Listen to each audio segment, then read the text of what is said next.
video pembelajaran pendidikan Pancasila dan kewarganegaraan.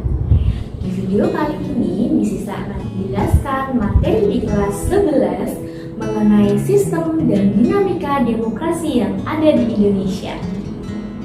Apakah kalian tahu apa itu demokrasi? Sebelum kita masuk mengenai sistem dan juga dinamika demokrasi yang ada di Indonesia, kita harus lebih tahu dulu pengertian dari demokrasi itu sendiri. Apakah anak-anak ada yang tahu pengertian dari demokrasi itu apa? Secara etimologis, demokrasi terdiri dari dua kata, yaitu ada demos dan juga kratos. Demos dapat diartikan sebagai rakyat dan kratos diartikan sebagai kekuasaan. Maka jika dua kata tersebut digabungkan, demos dan kratos dapat diartikan sebagai kekuasaan rakyat. Secara harfiah, demokrasi mengandung pengertian suatu bentuk pemerintahan dengan rakyat sebagai pemegang kedaulatan penuh. Dengan demikian, untuk konsep demokrasi memegang peranan yang begitu penting dalam menjalankan kehidupan berbangsa dan juga bernegara. Setelah mengetahui beberapa pengertian mengenai demokrasi dan juga konsep dari demokrasi itu sendiri, maka akan muncul sebuah pertanyaan. Kapan sebuah negara dapat dikatakan telah menjalankan sistem demokrasinya secara tepat? Sebuah negara sudah dapat dianggap menerapkan sistem demokrasi yang tepat jika sudah menerapkan beberapa prinsip-prinsip berikut ini. Makna demokrasi menurut Robert A. Dahlal yaitu yang pertama, 1. Penjabat yang dipilih oleh rakyat, 2. Pemilu yang bebas, 3. Hak pilih mencakup semua, 4. Hak untuk menjadi calon suatu jabatan, 5. Kebebasan mengungkapkan pendapat secara lisan dan tulisan, 6. Informasi alternatif, dan yang terakhir, kebebasan membentuk asosiasi.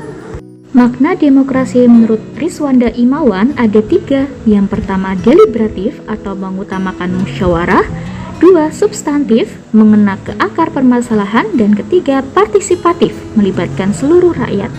Makna demokrasi menurut Alamudi yaitu yang pertama kedaulatan rakyat, 2. Pemerintah berdasarkan persetujuan dari yang diperintah, 3. Kekuasaan mayoritas, 4. Hak-hak minoritas, 5. Jaminan hak-hak asasi manusia, 6. Pemilihan yang bebas dan jujur, 7. Persamaan di depan hukum, 8. Proses hukum yang wajar, dan 9. Pembatasan pemerintah secara konstitusional. Makna demokrasi menurut Henry B. Mayo yaitu 1. Menyelesaikan perselisihan dengan damai dan secara lembaga, 2. Menjamin terselenggaranya perubahan secara damai dalam suatu masyarakat yang sudah berubah, 3. Menyelenggarakan pergantian pimpinan secara teratur, 4. Membatasi pemakaian kekerasan, dan yang terakhir menjamin tegaknya keadilan. Berdasarkan beberapa pendapat para ahli tersebut, kita dapat mengetahui bahwa setiap negara yang menerapkan sistem demokrasi memiliki kecenderungan yang sama dalam hal prinsip-prinsip yang dianut. Beberapa prinsip demokrasi yang berlaku secara universal mencakup hal-hal berikut. Pertama, ada keterlibatan dari warga negara dalam pembuatan keputusan politik. Kedua, ada tingkat persamaan atau kesetaraan di antara warga negara.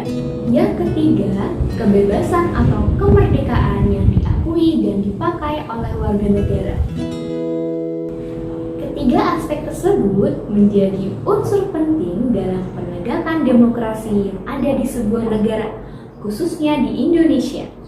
Oleh karena itu, sebagai warga negara, kita memiliki peran yang sangat penting, yaitu secara aktif untuk menjalankan kebijakan-kebijakan dari pemerintah.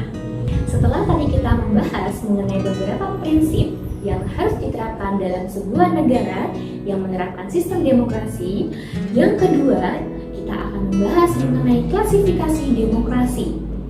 Dalam hal klasifikasi demokrasi, itu dibagi menjadi 3. Yang pertama, berdasarkan titik perhatiannya.